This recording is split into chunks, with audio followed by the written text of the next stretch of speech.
সৰুকৈ ক'লা হাবিত বহুত হৰিণা থাকে। 10 চিকাৰীয়ে ধৰি আনি 2 চিকাৰীয়ে মাৰে।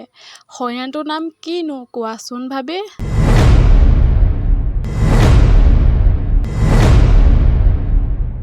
নমস্কাৰ বন্ধু-বান্ধৱীসকল, আকৌ এবাৰ লৈ আহিছোঁ আপোনালোকৰ মাজলৈ কেইটামান অসমীয়া সাঁথৰ। আশা কৰোঁ ভিডিঅ'টো আপোনালোকে ভাল পাব। বন্ধু-বান্ধৱীসকল, আজিৰ ভিডিঅ'ৰ 1 নম্বৰ সাঁথৰটো হৈছে, এনেকুৱা কি ফলৰ নাম আৰু সেই ফলৰ ৰং সদায় একেই হয়? এনেকুৱা কি ফলৰ নাম আৰু সেই ফলৰ ৰং সদায় একেই হয়? কি হ'ব বাৰু উত্তৰটো ভাবকচোন আপোনালোকে। বন্ধু-বান্ধৱীসকল, আপোনালোকে বাৰু উত্তৰটো ভাবি পালেনে? হয়, ইয়াৰ উত্তৰটো হ'ল কমলা। বাৰু আপোনালোকে ভবা মতে হয়নে উত্তৰটো?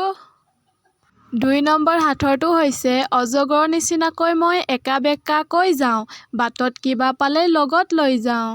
অজগৰৰ নিচিনাকৈ মই একা-বেঁকাকৈ যাওঁ, বাটত কিবা পালে লগত লৈ যাওঁ। মই বাৰু কি কোৱাচোন ভাবি?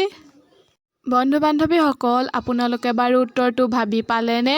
হয়, ইয়াৰ উত্তৰটো হ'ল নদী। তোমালোকে ভবা মতে হয়নে উত্তৰটো? 3 নম্বৰ সাঁথৰটো হৈছে, এটা ভৰিৰ ক'লা ভেকুলী বাৰিষা কালত আহে, বহুত বৰষুণ আহে, যেতিয়াই মানুহক তেওঁক লাগে। এটা ভৰিৰ ক'লা ভেকুলী বাৰিষা কালত আহে, বহুত বৰষুণ আহে, যেতিয়াই মানুহক তেওঁক লাগে। মই বাৰু কি বস্তু কোৱাচোন ভাবি?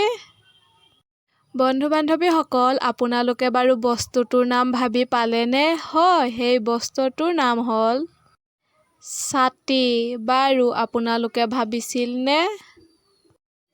4 নম্বৰ সাঁথৰটো হৈছে, সৰুকৈ ক'লা হাবিত বহুত হৰিণা থাকে, 10 চিকাৰীয়ে ধৰি আনি 2 চিকাৰীয়ে মাৰে।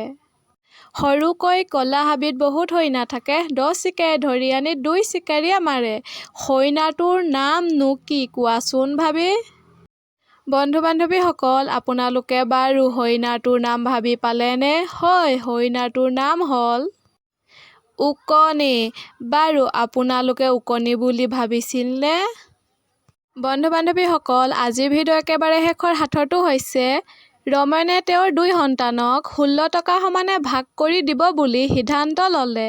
কিন্তু পৰৱৰ্তী সময়ত 1 টকা এনেকৈ ভাগ কৰিলে যে ডাঙৰজনে সৰুজনতকৈ 2 টকা পইচা বেছি পালে। ৰমেনে তেওঁৰ 2 সন্তানক 16 টকা সমানে ভাগ কৰি দিব বুলি সিদ্ধান্ত ল'লে।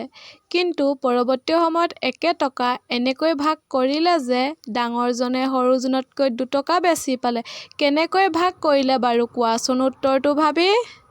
ৰমেনে 16 টকাটো কেনেকৈ ভাগ কৰিলে বাৰু আপোনালোকে ভাবি পালেনে? হয়, ইয়াৰ উত্তৰটো হ'ল, ডাঙৰজনে 9 টকা আৰু সৰুজনে 7 টকা পোৱাকে ৰমেনে 16 টকাটো ভাগ কৰি দিলে।